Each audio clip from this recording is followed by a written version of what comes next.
Marcos is the president. To what degree is this, just, our, the wheels of justice, albeit very belatedly, finally grinding towards, an element of resolution? What's going on here? Well, of course, the number of things Duterte is no longer the president, no, and uh, the DOJ is no longer working to persecute Leila, no? The Senator Delima. So at least there is now there was a level playing field already. I mean, before the odds were stacked against her, but now it's a level playing field, and of course, if this is a level playing field, she would be acquitted because the body of the crime is not there. It's like you accuse somebody of murder, but you cannot produce the body of the Right. person who was murdered. So in the crime of murder, you must produce the body. They call it the corpus delicti. That's the proof of the death. So you have to prove that there was really shabu, and that has to be examined by the chemist that it's really shabu. Right. So hindi lang proof of life sa mahalaga sa sa mundo, proof of death din kasama diyan, 'di ba? Unfortunately, well, we have a lot of proof of death when it comes to Duterte's drug war. Justice, do you think there's also room, kasi ang understanding ko dito is hindi lang sapat na ma-vindicate legally si Senator De Lima, her persecutors also have to be held accountable. If there were people who were bastardizing the judicial system, if there were people who were actively engaged in malicious and systematically libelous kind of activities that contributed to the perpetuation of that ridiculous and preposterous case, which is clear to everyone else except some of our friends on the other side. Don't you think, Justice, that she should also go after her perpetrators, those who tormented Well, her? yeah, she said that they're studying that already to file criminal cases against those who brought this obviously false charges against her. No. And Justice, are you feeling good about the direction of things on in general in terms of the legal process? Kasi ang contention ni dito is once Duterte was out, the judicial system was able to grind towards something more positive. I mean, what is your understanding of the Philippine justice system? I mean, I never ask you this question, Justice, but a lot of us social scientists, when we look at the rise of Duterte and his penal populism, a lot of that had to do with the shortcomings and deficits, whether perceived or real, when it comes to the Philippine judicial system. Now, this is not to cast aspersions on your great service to the country, but what is your understanding of anong mga reformang kailangan natin sa justice system natin, in addition to also making sure that there's cooperation with ICC if ever warrants of arrest come in, and also making sure that accountability is exacted on other fronts? Richard, in South Korea, the prosecution service is very powerful because they are not under the president. They even charge the president, and they At naging succeeded several president yung times. isa. At naging Yeah, president yung isang prosecutor. yeah, yeah. So, but here the prosecution is under the control of the president. So that's something we can mull over when we review our constitution, if there is a charter change, whether we can follow that kind of example. No, actually, we have something like that. We gave the ombudsman independent powers, but the problem is the ombudsman is appointed by the president. So, Too and much we have this executive utang na prerogative. loob. No? That's a trait. Right. So too much executive prerogative, So, actually. yeah. So, we have to maybe we can have a panel of ombudsman, 3 persons, one appointed by the president, one appointed by the Congress, and the third appointed by the Supreme Court. At least, so not one branch of government, one department of government will have a control or will have a bigger say, no? So we have to look at these things because it hasn't been working the way we want it to work. I'm glad I asked this question. Oh, nga, no, you're right. You have to reduce the executive prerogative so that you remove either direct politicization or cloud of politicization. Like, for instance, in the US, diba? Yung idea na the Trump case is a kind of a Biden witch hunt and all of that, diba? I mean, you want to make sure, like, Biden was making sure that DOJ keeps a healthy distance from Trump cases as much as possible, right?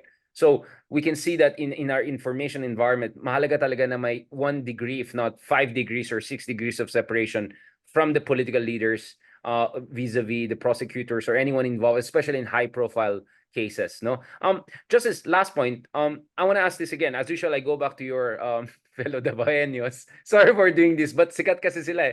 Justice, so now Sara Duterte has resigned. She's no longer in the cabinet. Siyempre sabi ng iba, yay! Actually, even her supporters are saying yay kasi boiling frog siya eh. Malapit na sila maluto if they keep on staying there, di ba? Now, there are people are saying she should be the leader of the opposition right now. You, as someone who was part of the One Sambayan, who tried so hard to put the fractious opposition together, it was a very heroic effort, I would say. What do you say about the possibility that you may have multiple opposition groups in the coming elections, right? The Duterte opposition with Sara potentially as the helm, if not the father together, and then of course the traditional opposition. First on the Duterte's, and then can we talk about what you also think the actual, real, genuine opposition should do in the upcoming elections? Well, I don't think Sarah will become the leader of the opposition because she's not part of the opposition. Uh, she was part of the unity team. They just broke up, but the opposition is those opposed to both of them. No, in the last election, but the opposition is very weak because obviously uh, only one made it to the Senate, and the president, vice president lost. So the opposition at this time is weak. But the leader of the opposition cannot be Sara Duterte because she's part of the uh, of the ruling class. Right. Part of the ruling class na hindi kasama sa cabinet anymore. I mean, I could imagine how weird the cabinet meetings were, di ba? I mean, but we discussed that na hindi sila nag-meet yung mga national security pag andun si Sarah. So good for her also not to be in that awkward and out of place situation. Justice, what do you think the actual genuine opposition should do in this election? Because some people are saying maybe there should be some informal tactical alliance with the admin to make sure the Dutertes will be sidelined for good so that they cannot escape accountability, especially an ICC issue, among other things. Because from what we understand, not only baka Baste and Polong, both of them may run for Senate. And then Sara, this is the craziest idea. I've been hearing it for past 4 or 5 months, but now I'm taking it more serious. She might even run for congresswoman to have her own time for tambaluslas. I'm sorry, to have her own time with with the leadership and all of that. I mean, you're from Davao. Maybe you know these people better than me. I mean, this is crazy world. I mean, anong dapat gawin ng opposition? Or should we, or maybe you think just is better, we'll just get our popcorns and have our podcast and enjoy the ride. I mean, what do you think we should?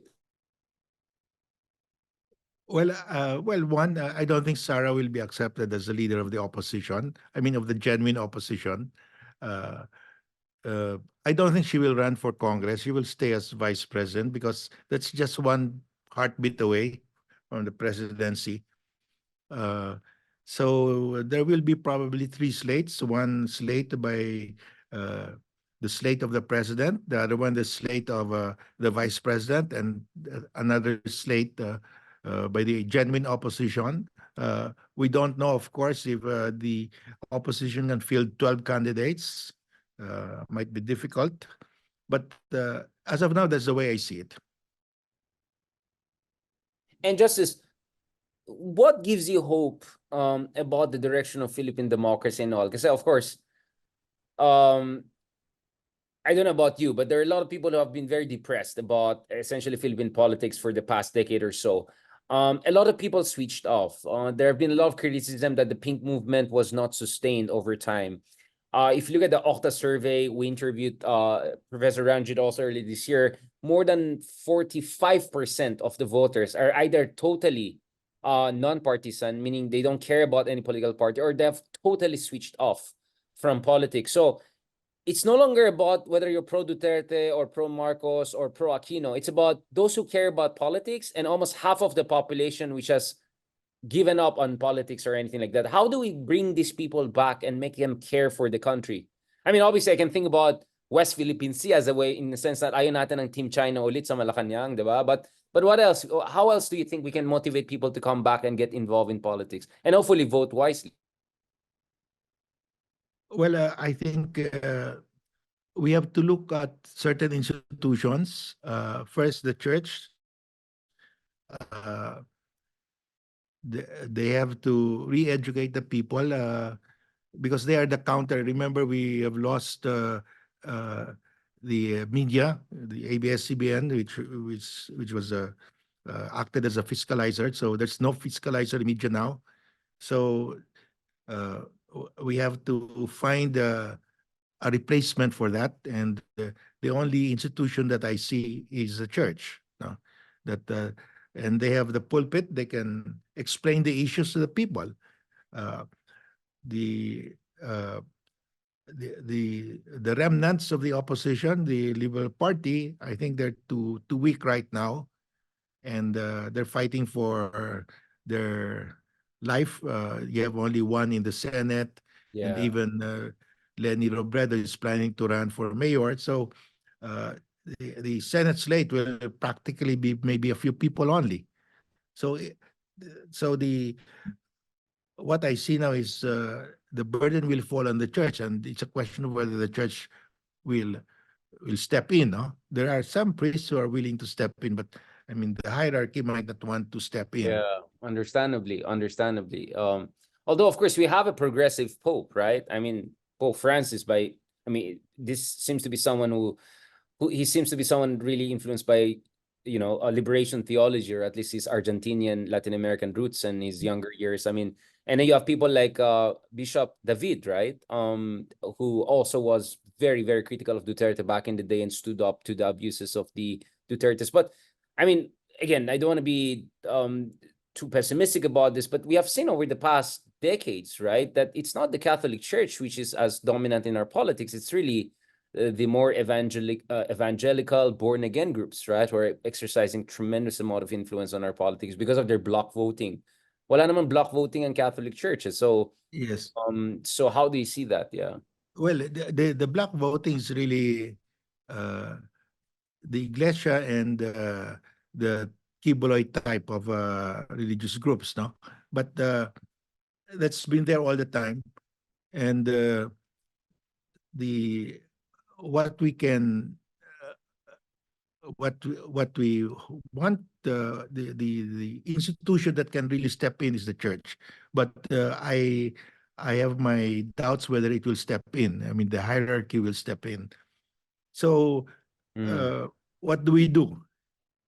It's something that I really What also is to do be not done, know. as the Russians would say it? What is to be done? Hindi si Stalin, si Herzen yung nauna dyan. So makamasabi na komunista tayo, maretag Well, tayo. What is to be done? well, there seems to be a shift in the sentiment of people worldwide. In the U.S., they have the same problem. I mean, the traditional values are gone, or have waned already. So I really don't know how to revive that. Thank you, Justice Carver. It looks like domestic politics is a little bit more depressing nowadays. Sige, doon na lang muna tayo sa West Philippine Sea. Balikan natin yung inflatable boats and jet ski and all of that. I'm sure we'll have more updates in coming days. Yes, Thank you so much, Justice. Yeah, I think that's more. We can see the light at the end of the tunnel. Exactly. Yeah. I could see yung facial expression mo, medyo iba na kagad. Sabi ko, I think this is medyo rabbit hole of depression to. But sige, si Ronald na lang kulitin ko sa mga yan kasi yun medyo makulit siya mag-isip eh. So si Ronald, he thinks about that every day, so he can give you answers. Yeah.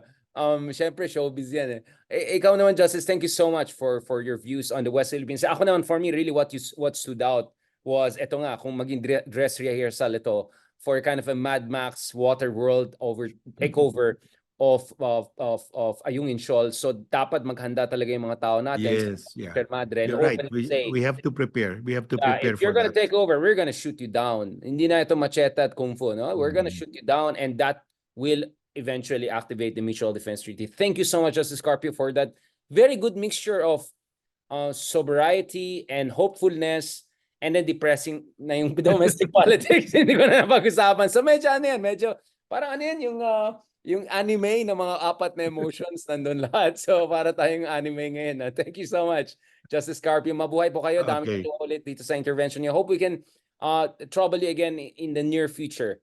Yeah, Magpahinga na kayo, anytime. So Justice. thank you, Richard. Thank you for having me. God bless. Talk to you soon.